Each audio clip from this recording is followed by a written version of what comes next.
প্রিয় ভাই এবং বোনেরা, পেট্রোল ডিজেলের দাম লাফিয়ে লাফিয়ে বাড়ছে। গত 10 দিনে প্রায় 3বার পেট্রোল ডিজেলের দাম বাড়ল। 5 টাকা প্রতি লিটার পেট্রোল এবং ডিজেলের দাম বেড়েছে। স্বাভাবিকভাবেই পেট্রোল ডিজেলের দাম বাড়া মানেই পরিবহনের খরচ বাড়ছেও। আর পরিবহনের খরচ বাড়া মানে নিত্য প্রয়োজনীয় জিনিসের দাম বাড়ছে। ইতিমধ্যেই যা খবর আসছে তাতে দেখা যাচ্ছে যে সবজির দাম প্রায় 25 গুণ বেড়ে গিয়েছে, 25% বেড়ে গিয়েছে।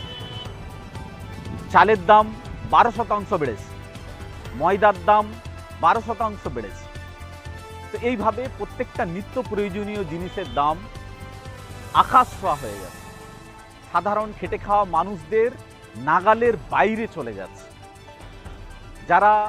যাদের নুন আনতে পান্তা ফুরিয়ে যায়, যারা কোনো রকম খেটে দুবেলা দুমুঠো রোজগার করে পান্তা দিয়ে পেঁয়াজ কেটে জীবনযাপন করতে চাই, তাদের পরিস্থিতি কিন্তু খুব ভয়াবহ এবং হাহাকার একটা পরিস্থিতির দিকে এগোচ্ছে।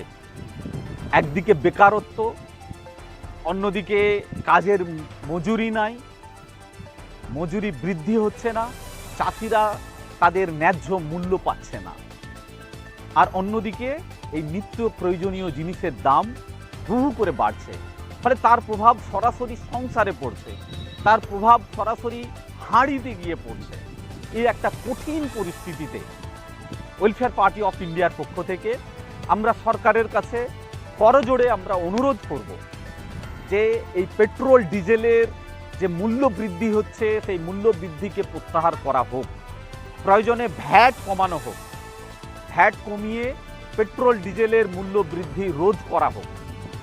বাজারগুলোকে মূল্যবৃদ্ধি নিয়ন্ত্রণ করা হোক। রেগুলেটেড যে মনিটরিং কমিটি আছে সেই কমিটিগুলো যাতে স্বচ্ছভাবে কাজ করে, যোগ্যতার সঙ্গে কাজ করে, নিরপেক্ষতার সঙ্গে কাজ করে, সে ব্যাপারে সরকারের কাছে আমরা দৃষ্টি আকর্ষণ করছি, সরকারের কাছে অনুরোধ করছি যে এই বিষয়ে মানবিক হোক, সরকার মানবিক দৃষ্টিভঙ্গি নিয়ে দেখুক এবং মার্কেটে যে কালোবাজারি, ব্ল্যাক মার্কেটিং, ফাটকাবাজারি এগুলো যাতে বন্ধ হয়। অসাধু ব্যবসায়ীরা এই সুযোগে তারা অতিরিক্ত মুনাফার জন্য যতটা বাড়া উচিত ছিল তার থেকে অনেক বেশি বাড়িয়ে দিচ্ছে, যার ফল সরাসরি সাধারণ খেটে খাওয়া গরিব মানুষগুলোর উপরে পড়ছে। তারা কিভাবে জীবনযাপন করবে সেই একটা কঠিন হাহাকার পরিস্থিতির দিকে চলে যাচ্ছে। সেজন্য সরকার মানবিক দৃষ্টিতে এই নিত্য প্রয়োজনীয় জিনিসপত্রের দাম এগুলোকে যাতে কন্ট্রোল করে সেই আবেদন আমরা সরকারের কাছে রাখছি। এই ভিডিওতে প্রকাশিত সমস্ত সংবাদ এবং তথ্য বিভিন্ন সূত্রের ওপর ভিত্তি করে পরিবেশন করা হয়েছে। আমাদের লক্ষ্য বস্তুনিষ্ঠ সংবাদ প্রচার করা। কোনো ঘটনার দ্বারা কাউকে ব্যক্তিগতভাবে আঘাত করা আমাদের উদ্দেশ্য নয়।